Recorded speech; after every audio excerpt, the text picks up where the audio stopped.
तो यह एक अद्भुत तृतीय अमृत, क्षुद्रम हृदय दौर्बल्यम त्यक्त्वा। चलो, छोड़ने की बात सिखाई हमें भगवान श्री कृष्ण ने। अब चतुर्थ अमृत से अभिषेक हो रहा है। उत्तिष्ठ, अराइज, खड़े हो जाओ। कितनी अद्भुत बात है। श्रीमद् भगवद गीता क्यों सब लोगों को पसंद आती है?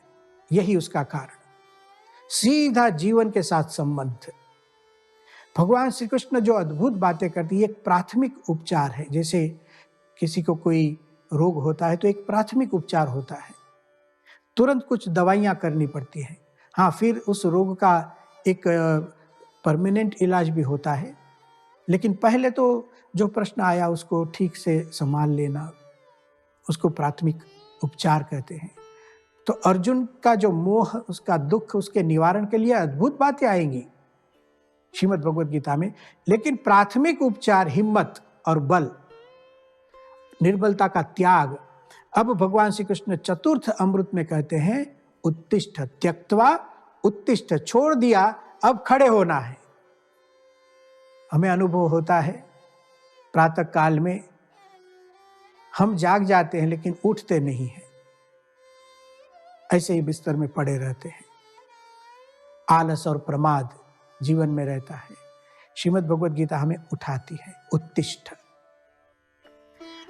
बहुत से मुख्य शब्द हैं श्रीमद् भगवद गीता के, लेकिन आरंभ में जो अद्भुत शब्द आए उसमें से एक महत्व का शब्द उत्तिष्ठ। खड़े हो जाइए। जीवन में जब जब दुख आए, समझो विचार हमें जकड़ लेते हैं, पकड़ लेते हैं, हम इस विचारों से छूट नहीं सकते हैं। और जैसे जैसे हम छूटने का प्रयत्न करते हैं, वैसे वैसे विचार हमें मानो ऐसे लगता है कि और ज्यादा पकड़ते हैं।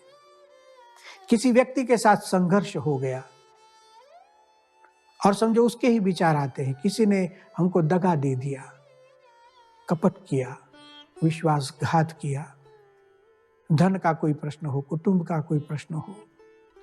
इन प्रश्नों से फिर हमारे विचार परिवर्तित होते हैं। हम उसको छोड़ना भी चाहते हैं, जैसे त्यक्त्वा की बात हो गई, बहुत प्रयत्न करते हैं। तब भगवद गीता का यह जो शब्द है उत्तिष्ठ, एक बार खड़े हो जाइए। जैसे हम ठंड में स्नान करने जाते हैं, समझो नदी में स्नान करते हैं, फिर जैसे ही बाहर निकलते हैं तुरंत सब पानी वानी ऐसे बाहर निकाल देते हैं। किसी पक्षी को याद कीजिए, आप मोर को याद कीजिए, और किसी पक्षी को याद कीजिए। और वर्षा ऋतु में कभी कभी आपने उनको देखा होगा, वो अपने पंख को ऐसे हिलाकर पूरा पानी निकाल देते हैं। मोर देखिए, मयूर अपने पंख को हिलाता है, पूरा पानी निकाल देता है। एक बार खड़े हो जाइए। और जो बलहीन विचार है, निर्बल विचार है, उसको एक बार छोड़ दीजिए और खड़े हो जाइए। उत्तिष्ठ। जीवन में आगे बढ़ना है, आगे बढ़ना है, और उसके लिए अब प्रवृत्त होना है। हमने अब कुछ छोड़ तो दिया, अब कुछ करना भी है। और उत्तिष्ठ की बात यह है कि अब क्या करेंगे हम, इसको सोचिए। जो नहीं करना है उसको छोड़ने का विचार कर लिया, अब जो करना है। हिम्मत कहां से जन्म लेती है? कर्तव्य की जितनी स्पष्टता हो, जीवन का ध्येय जितना स्पष्ट हो, इतनी हिम्मत बढ़ती है। ध्येय को स्पष्ट करो, मुझे क्या करना है, मुझे क्या पाना है, क्यों भगवान ने मुझे जन्म दिया है, मैं जो कुछ भी कर रहा हूं वो किस दिशा में जा रहा है, मेरा जीवन किस दिशा में जा रहा है। हिम्मत कर्तव्य की स्पष्टता में से जन्मती है। कर्तव्य, ध्येय। दूसरी बात, अब कर्तव्य की स्पष्टता हो गई, समझो हमारा गोल, हमारा एम क्या है, हमें पता चल गया। अब जो भी हमारा कर्तव्य है उसकी स्पष्टता भी हो गई है, अब उसमें निष्ठा रखिए। कर्तव्य निष्ठा और हिम्मत को बढ़ाती है। कर्तव्य स्पष्टता, फिर कर्तव्य निष्ठा, निष्ठा से मतलब विचलित न होना। अब जो निश्चय किया बस उसमें लगे रहो,